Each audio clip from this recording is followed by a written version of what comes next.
Vamos abrir as nossas Bíblias em nome de nosso Senhor Jesus Cristo.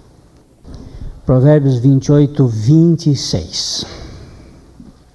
O que confia no seu próprio coração é insensato, mas o que anda sabiamente será livre. Vamos repetir juntos nesta versão. O que confia no seu próprio coração é insensato, mas, nosso Pai, nós queremos te agradecer pela tua palavra, pelo poder da tua palavra, pela veracidade e imutabilidade dela.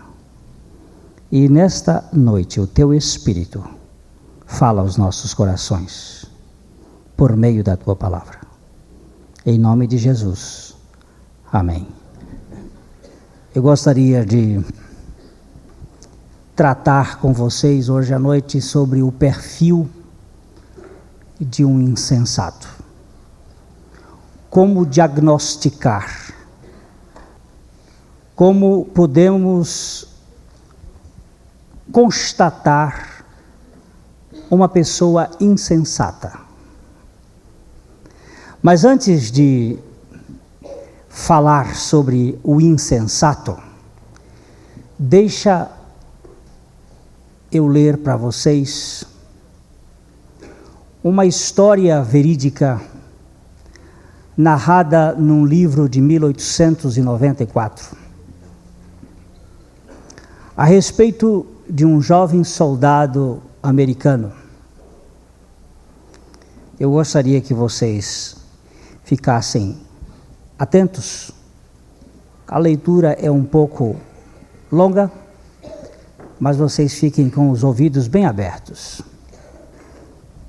É a história contada por um médico judeu. Trabalhei como cirurgião do Exército dos Estados Unidos durante a Guerra Civil. Após a Batalha de Gettysburg, chegaram ao nosso hospital centenas de soldados feridos. Muitos tinham ferimentos tão graves em braços ou pernas que um ou outro membro tinha de ser amputado, por vezes os dois. Um destes era um rapazinho que estava no exército havia apenas 3 meses. Como era muito jovem, para ser soldado alistado, teve que ficar na posição do tambor. Quando meus assistentes foram aplicar-lhe o clorofórmio para fazer a cirurgia, ele virou a cabeça e recusou-o. Quando lhe disseram que se tratava de uma ordem médica, ele replicou: "Por favor, peça ao médico que venha falar comigo." Fui até o seu leito e indaguei: "Meu jovem, por que está recusando o clorofórmio?" Quando o encontrei caído no campo de batalha, você estava tão mal que quase nem quis socorrê-lo. Mas você abriu esses grandes olhos azuis e ocorreu-me que talvez tivesse mãe e que ela poderia estar pensando em você naquele momento. Então achei que não deveria deixá-lo morrer no campo e trouxe para cá. Você já perdeu muito sangue e está fraco demais. É provável até que não resista a uma operação sem clorofórmio.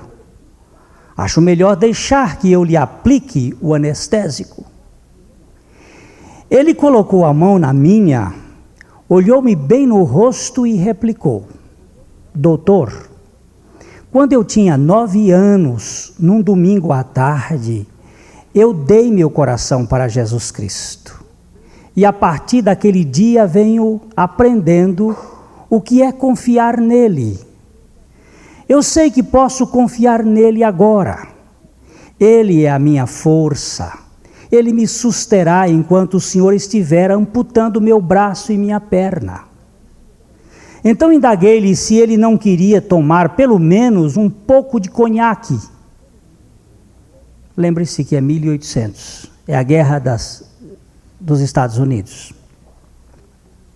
Mas, mais uma vez, ele me fitou e respondeu: doutor, quando eu tinha 5 anos, minha mãe ajoelhou-me ao meu lado, abraçou-me e disse: Charlie, estou pedindo a Jesus que você nunca venha beber nem um gole de bebida alcoólica.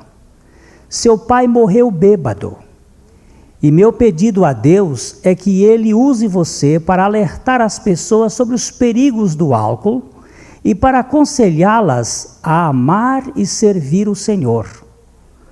Agora estou com 17 anos e nunca bebi nada forte, senão chá ou café. Existe a probabilidade de eu morrer e ir para a presença de Deus.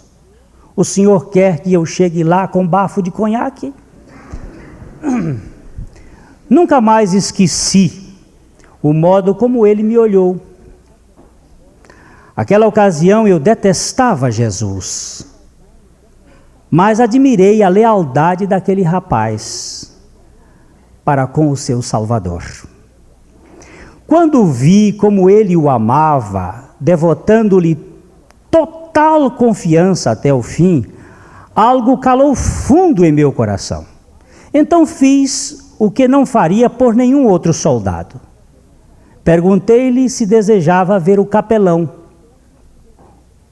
O capelão conhecia bem o moço, pois este frequentava as reuniões de oração. Ele chegou, pegou a mão do jovem e disse: Charlie, estou muito penalizado de vê-lo assim. Ah, eu estou bem, senhor, replicou Charlie. O doutor me ofereceu clorofórmio, mas recusei. Depois ele queria dar-me conhaque, que também não aceitei. Então, se meu Salvador me levar, posso ir apresentar-me a ele em meu juízo perfeito. Talvez você não morra, disse o capelão, mas se o senhor o levar, você deseja que eu faça alguma coisa? Capelão, respondeu o jovem, pegue minha Bíblia debaixo do travesseiro, nela há o endereço de minha mãe. Escreva-lhe uma carta e diga que desde que saí de casa, tenho lido a Bíblia, a palavra de Deus, todos os dias sem falta, mesmo quando estávamos em marcha ou no campo de batalha ou aqui no hospital, e tenho orado todos os dias para que Ele a abençoe. Mais alguma coisa que eu possa fazer por você, meu filho? Indagou o capelão. Sim. Por favor, escreva uma carta ao professor da escola dominical da igreja de Sands, em Brooklyn, Nova York, e diga-lhe que nunca me esqueci seu incentivo, seus bons ensinos e as suas orações em meu favor. Tudo isso me ajudou e me confortou muito em meio aos perigos da batalha. E agora, no momento em que estou morrendo, dou graças a Deus por meu velho mestre, pedindo-lhe que o abençoe e fortaleça. É só. Em seguida, o rapaz virou-se para mim e disse: estou pronto, doutor.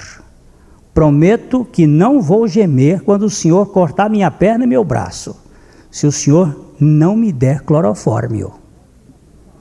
Garanti-lhe que não lhe aplicaria a droga, mas não tive coragem de pegar o bisturi sem antes ir à saleta do lado e tomar um gole de conhaque.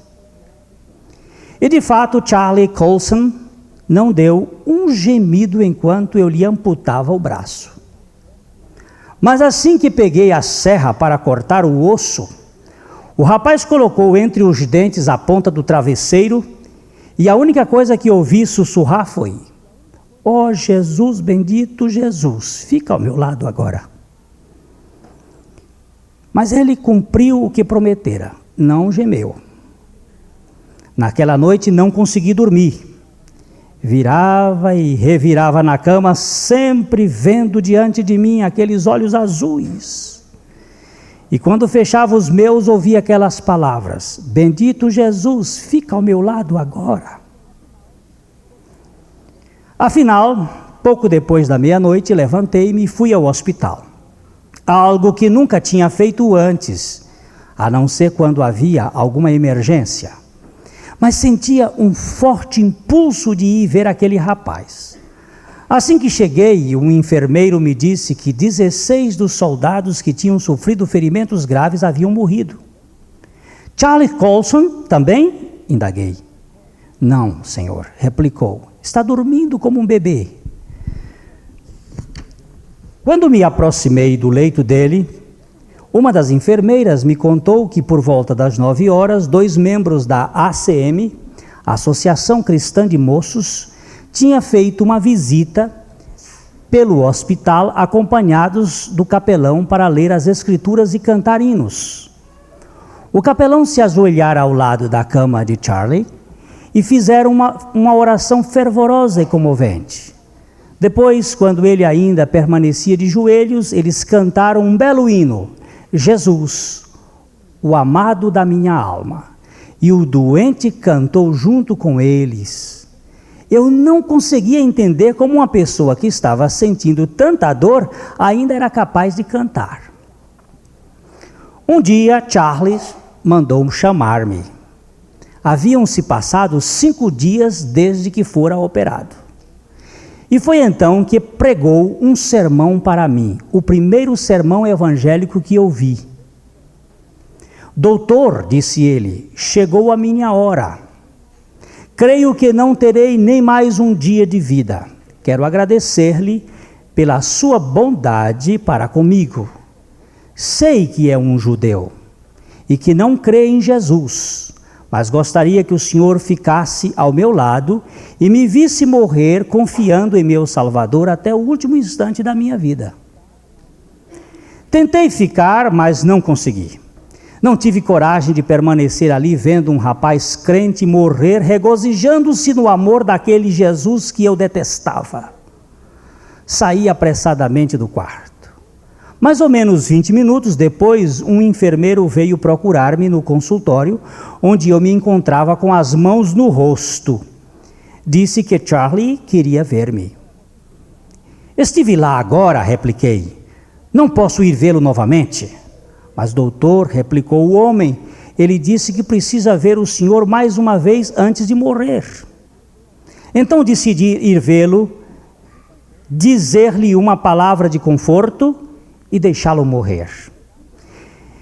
Entretanto, fui determinado a não deixar que ele me influenciasse nem um pouco com relação ao seu Jesus. Assim que entrei no quarto, percebi que ele estava perdendo as forças rapidamente e sentei-me à beira do leito. Pediu-me que segurasse sua mão e disse: doutor, amo o Senhor porque o Senhor é judeu. O melhor amigo que tive neste mundo foi um judeu. Perguntei-lhe quem era esse amigo e ele replicou: Jesus Cristo. Quero apresentá-lo ao Senhor antes de morrer. Prometa-me, doutor, que nunca esquecerá o que vou lhe dizer. Prometi e ele continuou. 5 dias atrás, quando o Senhor estava amputando minha perna e meu braço, orei ao Senhor Jesus Cristo, pedindo que manifestasse o seu amor ao Senhor. Estas palavras tocaram fundo em meu coração. Não conseguia entender como é que ele podia esquecer de si mesmo no momento em que eu lhe estava infligindo tanta dor para pensar apenas em seu Salvador e em minha alma irregenerada. A única coisa que consegui responder foi: ora, meu caro rapaz, daqui a pouco você estará bem. E assim dizendo, saí dali e 12 minutos depois ele dormiu seguro nos braços de Jesus. Durante a guerra, morreram no hospital centenas de soldados, mas não compareci ao sepultamento de nenhum. Só Charlie Colson. Fiz um percurso de quase 5 quilômetros só para vê-lo ser enterrado. Tomara providências para que vestisse nele uma farda nova, que eu o colocasse num caixão de oficial e estendesse sobre ele a bandeira dos Estados Unidos. As últimas palavras daquele rapaz tinham me impressionado muito. Naquela ocasião eu era rico de bens materiais, mas teria dado todo o meu dinheiro para crer em Cristo como Charlie queria. Contudo, a fé é algo que o dinheiro não compra. Infelizmente, pouco depois, esqueci o pequeno sermão do meu soldado crente, embora não conseguisse esquecer-me do próprio moço. Recordando o que se passou, hoje me dou conta de que, naquela época, achava-me sob intensa convicção de pecados. Mas durante quase 10 anos, lutei contra Cristo com todo o ódio que tinha por ele, até que, afinal, a oração daquele admirável jovem foi atendida e me rendi ao amor de Jesus. Cerca de 1 ano e meio após a minha conversão, fui certa noite a uma reunião de oração em uma igreja no Brooklyn. Era uma daquelas reuniões em que os crentes dão testemunho do poder de Deus. Depois que várias pessoas já tinham falado, levantou-se uma senhora idosa e disse: amados irmãos, hoje talvez seja a minha última vez que tenho a oportunidade de dar um testemunho público de como o Senhor Jesus tem sido bom para mim. Ontem o médico me disse que meu pulmão direito está quase todo comprometido e o esquerdo está se deteriorando rapidamente. Portanto, resta-me pouco tempo para estar com vocês. Mas o pouco que ainda tenho pertence a Jesus. E com imenso gozo, e é um imenso gozo saber que muito breve irei encontrar-me com meu filho e com Jesus no céu. O Charlie, além de soldado da pátria, foi também soldado de Cristo. Ele foi ferido na batalha de Gettysburg e ficou aos cuidados de um médico judeu que o amputou-lhe um braço e a perna. Morreu 5 dias após a operação. O capelão do regimento escreveu-me uma carta e me mandou a Bíblia do meu filho e disse-me que na hora em que Charlie estava morrendo, mandou chamar o médico judeu e lhe disse: doutor, antes de morrer, quero lhe dizer que 5 dias atrás, quando o Senhor estava amputando meu braço e a minha perna, orei ao Senhor Jesus Cristo em seu favor. Ao ouvi-la dizer isto, não me contive. Levantei-me e fui correndo até ela, apertei-lhe a mão e disse: Deus a abençoe, minha irmã. A oração de seu filho já foi atendida. Eu sou o médico judeu por quem Charles orou. E o Salvador dele agora é também meu Salvador. O amor de Jesus cativou a minha alma. O que é ser insensato? Este relato dramático, ele mostra o que é ser sensato. O que é ser insensato? Não é uma questão de idade, porque ser sensato, Charlie tinha 17 anos. Então vamos ver, segundo as Escrituras, algumas características de uma pessoa louca. Uma pessoa que não leva as coisas a sério. A primeira delas está no Salmo 14, versículo 1, que relata o quadro de um indivíduo sem juízo. Diz o nécio no seu coração: não há Deus. Os homens têm se corrompido, fazem-se abomináveis em suas obras. Não há quem faça o bem. Diz o tolo, o insensato no seu coração: não há Deus. Não é que ele diga na boca, ele diz no coração. Ou seja, ele vive como se Deus não existisse. O insensato é aquele que vive de uma maneira totalmente fora da perspectiva da vida de Deus.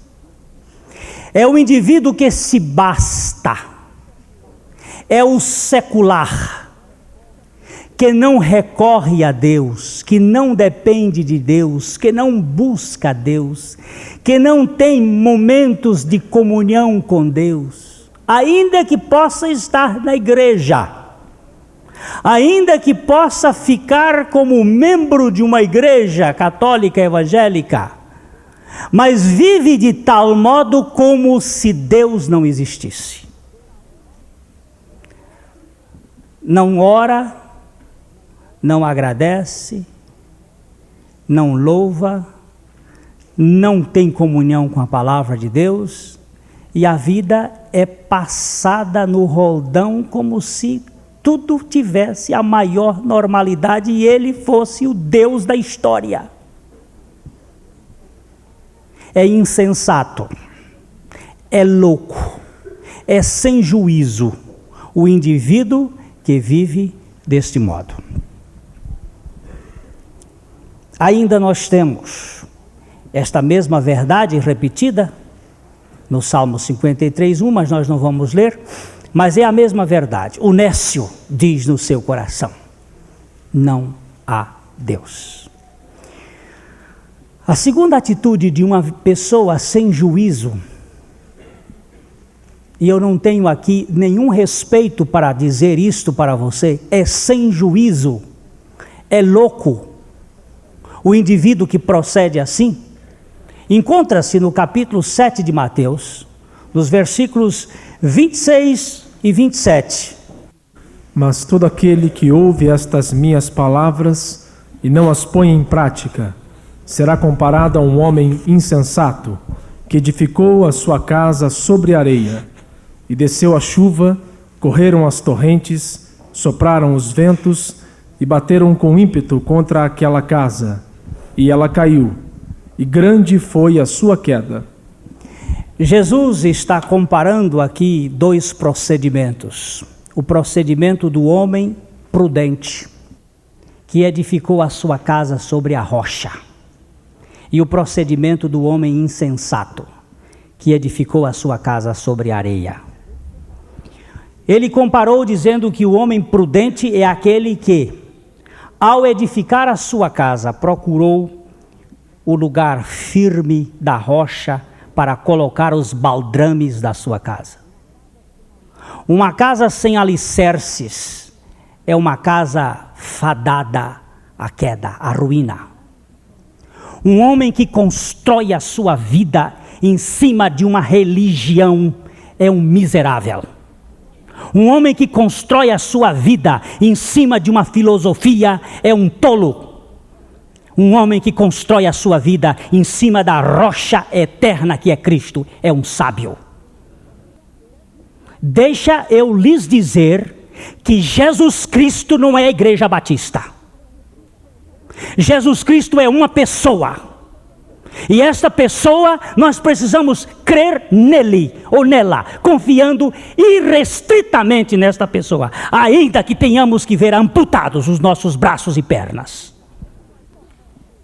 A desgraça é que nós nos tornamos tão religiosos, tão beatos, tão fanáticos por um sistema, que perdemos de vista a pessoa de Cristo.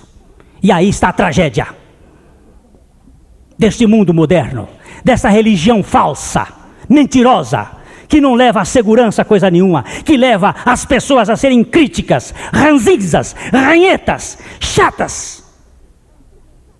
Lembre-se que o nosso Charlie estava perdendo tudo, só que não lhe perdia onde ele estava sustentado, a sua fé.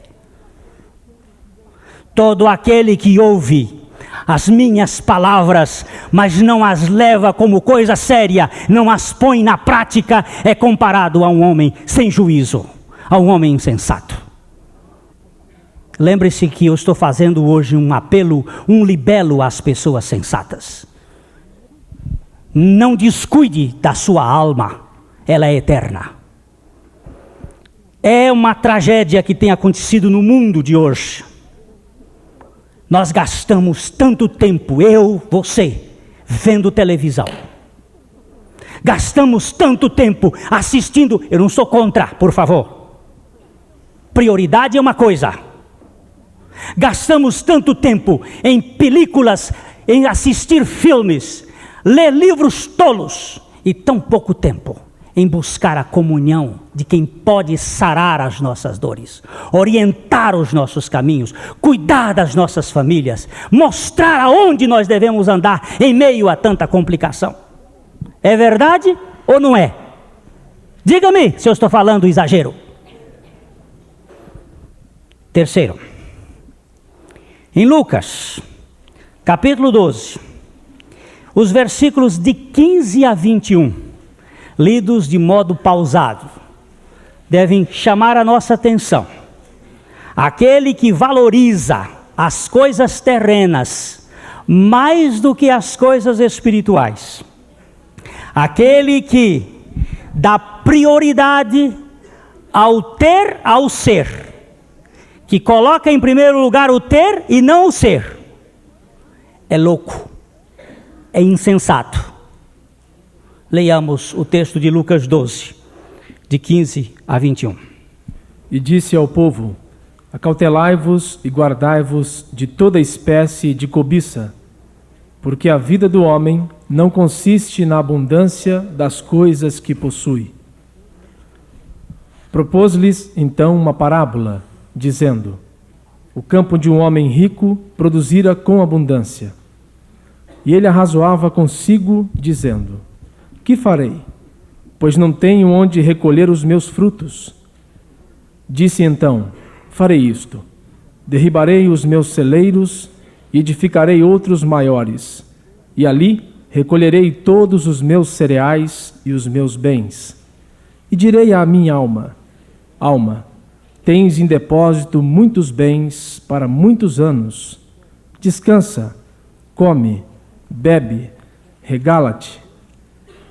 Mas Deus lhe disse: insensato, esta noite te pedirão a tua alma, e o que tens preparado, para quem será? Assim é aquele que para si ajunta tesouros e não é rico para com Deus. Você viu qual é a característica de um insensato? Primeiro, vive a vida sem levar Deus a sério. Segundo, vive a vida sem levar a palavra de Deus a sério e construir a sua casa, a sua vida sobre uma rocha firme. Terceiro, andar mais preocupado com os seus celeiros, com a sua poupança, com os seus bens, do que com a sua própria alma.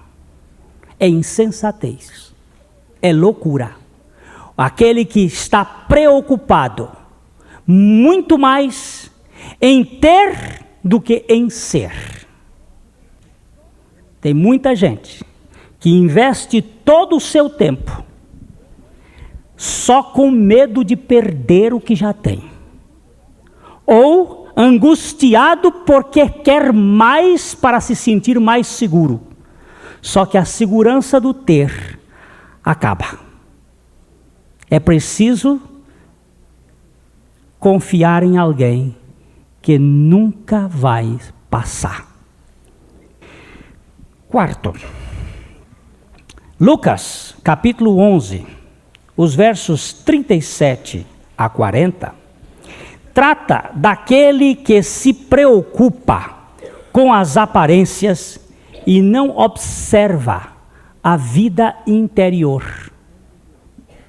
Acabando Jesus de falar, um fariseu o convidou para almoçar com ele, e havendo Jesus entrado, reclinou-se à mesa. O fariseu admirou-se, vendo que ele não se lavara antes de almoçar. Ao que o Senhor lhe disse: ora vós, os fariseus, Limpais o exterior do copo e do prato, mas o vosso interior está cheio de rapina e maldade. Loucos, quem fez o exterior, não fez também o interior? Jesus, nesta passagem, chama de insensato, de louco, Jesus, aquele que dá prioridade à parte externa em detrimento da parte interna. Aquele que se preocupa mais com as suas vestes do que com o seu caráter. Aquele que se preocupa mais com a ostentação visível do que com a devoção do coração. O interior. É loucura, meu caro. Nós não estamos aqui querendo fazer um outro lado oposto. Vamos largar a parte externa para lá, para cuidar só da interna. O equilíbrio está exatamente nas duas coisas. Vamos ter um bordado onde o visível seja bonito, mas onde o avesso não passe vergonha. Porque determinadas bordadeiras, ao bordar, fazem com que o lado que é visível se torne tão lindo, mas o lado que fica para trás está cheio de nozinhos cegos. Isso não é visto, então o que se importa? Deixa jogar o lixo para debaixo do tapete, não importa ficar debaixo do tapete que ninguém vê. Este lado externo é muito importante. Vamos estar bem afeiçoados, vamos ficar bem arrumados, lindo, cósmicos, cosméticos por fora, mas não caóticos por dentro. Por dentro, ordenados. Jesus chamou os fariseus da sua época de sepulcros caiados. Por fora, bonitinhos, por dentro, podres. E nós? Como é que está a nossa vida? Por fora a bela viola? Isto aqui é insensatez, isto é loucura, isso é parvoíce. Nós estamos no quarto, agora vamos para o quinto. Mateus 25, 8 a 11. E as insensatas disseram às prudentes: dai-nos do vosso azeite, porque as nossas lâmpadas estão se apagando. Mas as prudentes responderam: não, pois de certo não chegaria para nós e para vós. Ide antes aos que o vendem, e comprai-o para vós. E tendo elas ido comprá-lo, chegou o noivo, e as que estavam preparadas entraram com ele para as bodas, e fechou-se a porta. Depois vieram também as outras virgens e disseram: Senhor, Senhor, abre-nos a porta. Ele, porém, respondeu: em verdade vos digo, não vos conheço. Não eram prostitutas, eram virgens. Não se tratava de gente má, tratava-se de gente boa. Mas não se tratava de gente prudente, tratava-se de insensato. Gente que não leva a sério a vinda de Jesus Cristo. Ele disse que voltaria, e ele vai voltar. Maranata, ora vem, Senhor Jesus. Porém, há gente descabeçada, que pensa que ele não virá, e que não se prepara para a sua vinda, e não acende a sua candeia, e não coloca azeite e reserva para o momento da espera. É sem juízo este, que pensa que pode passar a vida nos deleites, dos prazeres, em tudo mais, e que ele não vai voltar. Deus tem me chamado a atenção sobre o carimbo do meu passaporte. Ele tem que estar atualizado, porque o dia do Senhor virá como ladrão e ninguém sabe a que hora que ele virá. Mas quando ele vier, ele não vai me pegar de calças curtas, porque pela sua graça, pela sua bondade, nós estamos com o nosso passaporte em dia. E está em dia porque Ele mesmo preparou este passaporte ali na cruz do Calvário. Ele colocou o seu corpo como expiação e me colocou no seu corpo para que eu morresse com Ele, a fim de que a sua morte fosse a minha, para que eu não fosse julgado mais, porque aquele que crê em Jesus Cristo não será mais julgado. Passou da morte para a vida. Não tem mais condenação. A condenação do pecado já caiu sobre Cristo e caiu sobre mim em Cristo. E Cristo já me deu uma regeneração que não depende do que eu faço, depende do que Ele fez. O meu passaporte está pronto, a qualquer hora que Ele vier. Vamos, tocou a trombeta, ou pode chamar, Senhor, aqui estou eu, porque todos os meus pecados foram lavados no sangue do Cordeiro. E a minha natureza perversa foi crucificada com Ele. Estou esperando o Senhor a qualquer momento para estar com o Senhor. É entusiasmo, Glênio? Não, é confiança no que Ele prometeu. Porque esse Deus que promete cumpre o que fala. Quinto, sexto. Capítulo 24 de Lucas, versículo 25. A palavra de Deus chama de nécio aquele que não crê em tudo o que os profetas disseram, em tudo o que a palavra de Deus diz. Então ele lhes disse: ó nécios e tardos de coração, para crerdes tudo o que os profetas disseram. Queridos, eu na minha estupidez, na minha loucura, um dia disse que o livro de Apocalipse não era um livro que merecia a mais alta consideração. Sabe por que eu disse isso? Porque eu era um nécio, estúpido, ignorante e idiota. Mas Deus teve misericórdia de mim. De ponta a ponta. Este livro aqui é a palavra de Deus. De ponta a ponta. Este livro aqui não tem nada a ser revogado. Ele não contém simplesmente a palavra de Deus. Ele é a palavra de Deus. Através de homens, Deus falou, inspirou, o Espírito Santo inspirou homens como nós, para falar, para deixar registrado os seus princípios, os seus trilhos, o seu rumo, a sua rota, o seu leito, onde tudo deve correr. E este livro precisa ser crido de ponta a ponta. Billy Graham disse que no dia em que ele olhou para a Bíblia e disse: ó Deus, eu creio na tua palavra de capa a capa, até mesmo nas vírgulas, a sua Bíblia pegou fogo. Ele disse: eu senti que ela pegou chama, parece que queimava nas minhas mãos, o meu coração ficou esbraseando, porque o nosso problema está aqui em esse texto aqui. Parece que não, eu não compreendo, mas eu não estou entendendo, mas é a tua palavra. Por esta palavra o mundo será salvo, por esta palavra o mundo será julgado. Esta é a palavra. E nós temos, nécio é todo aquele que faz, não vai acontecer. Sexto, sétimo. O sétimo está em Gálatas 3:1. O primeiro é aquele que não leva Deus a sério. O segundo é aquele que não leva a palavra de Deus ao cumprimento.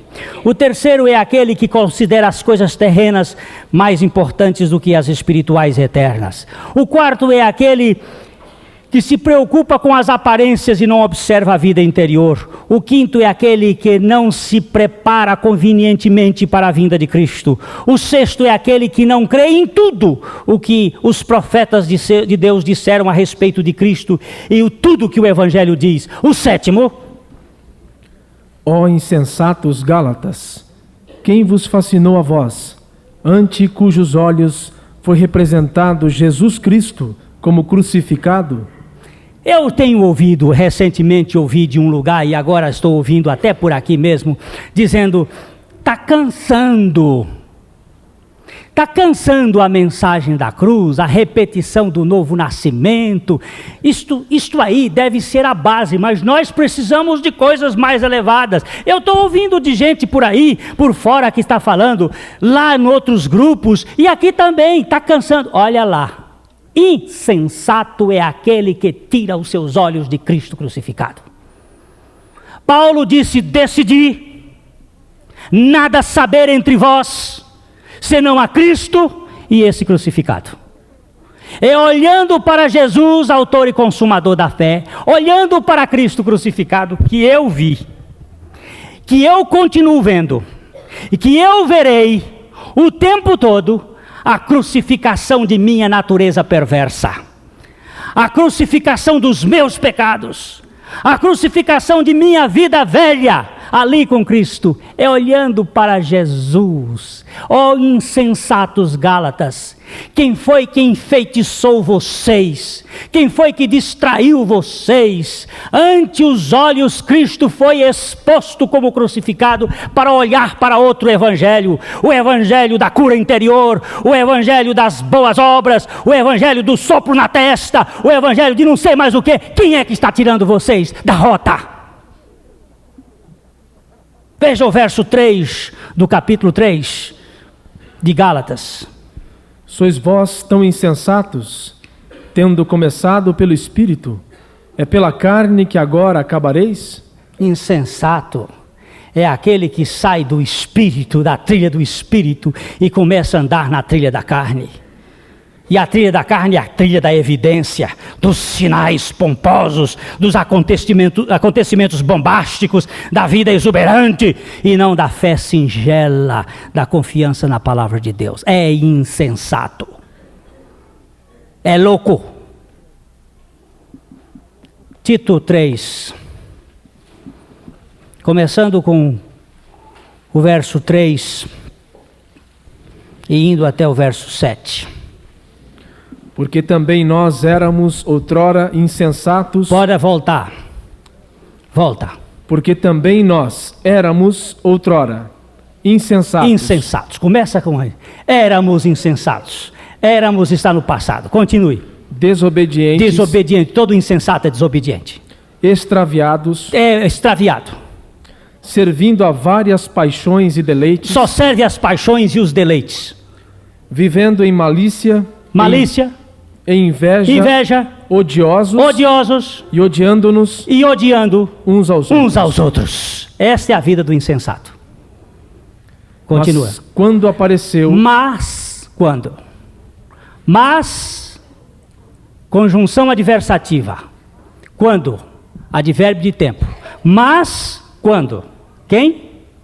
Apareceu a bondade de Deus. Apareceu a bondade de Deus. Continua. Nosso Salvador, e o seu amor para com os homens, não em virtude de obras de justiça que nós houvéssemos feito, mas segundo a sua misericórdia, nos salvou mediante o lavar da regeneração e renovação pelo Espírito Santo, que ele derramou abundantemente sobre nós por Jesus Cristo, nosso Salvador, para que, sendo justificados pela sua graça, fôssemos feitos herdeiros segundo a esperança da vida eterna. Aleluia!